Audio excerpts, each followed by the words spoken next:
Salutare, eu sunt Dark și bine v-am găsit la primul video de pe acest canal. Efectiv, pe acest canal o să jucăm Samp pe serverul Budget, adică puii mei, o să mă apuc pe serverul yellow.budget.ro, care o să se deschidă peste câteva zile, adică stai un pic, azi e marți, da? Da, marți, miercuri, joi, bă, iar mă bâlbâi, frate, ca un bou. Marți, miercuri, joi, vineri. Deci, în câteva zile, mai exact în 3 zile, serverul se va deschide. Sau sunt 4. Stai, mai facem o dată calculul. Deci, marți, azi e marți, da? Marți, 11 a 4 2017, când filmez. Deci, serverul se va deschide vineri, pe 14. Dacă nu mă înșel, stați așa să verific pe telefon. Da, stai așa un pic. Calendar. Bă, mi-ar fi plăcut să fi jucat ceva, dar nu am știut efectiv ce să joc. Deci, da, vineri pe 14. Deci, cel mai puțin de... Deci, nu punem ziua de azi. În 3 zile serverul este pe picioare. Se va deschide la ora 20. Am postat acest clip și pe Budget, după cum unii dintre voi ați văzut, pe forumul celor de la Budget. Da.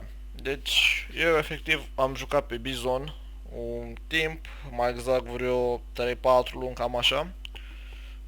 Contul, nu știu, cred că o să-l dau unei persoane apropiate, care efectiv este apropiată de mine, contul va fi acelei persoane. Eu efectiv o să mă apuc de Yellow Budget. Na. Deci o să puteți urmări clipuri chiar de acolo. Bă, m-am gândit la început sau să postez clip sau să fac livestream. Bă, nu știu încă, probabil că o să postez clip, probabil că o să fac live, nu știu, încă vedem. Să văd cum fac, dar s-ar putea să facem livestream, pentru că na, vreau să fie live toată chestia aia, deschiderea, dar bă, aș posta și clip. Nu știu, vedem cum facem. Deci, pentru mulți dintre voi, cred că mă știți unul dintre voi de pe Budget, aveam numele The Dark înainte. Na, deci mă numesc Dark, am 18 ani, sunt din Brașov, un orășel, care orășel, bă, că e mare orașul, frate, în puii mei. Da, no, păi cam atât am vrut să vă spun. Primul clip nu prea știam despre ce să vorbesc și cam aia e. Am văzut că s-au abonat și 2 persoane, vă mulțumesc pentru cei 2 abonați. Deci, bă, frate, da, e aiurea, oricum. Bun, ăsta a fost clipul.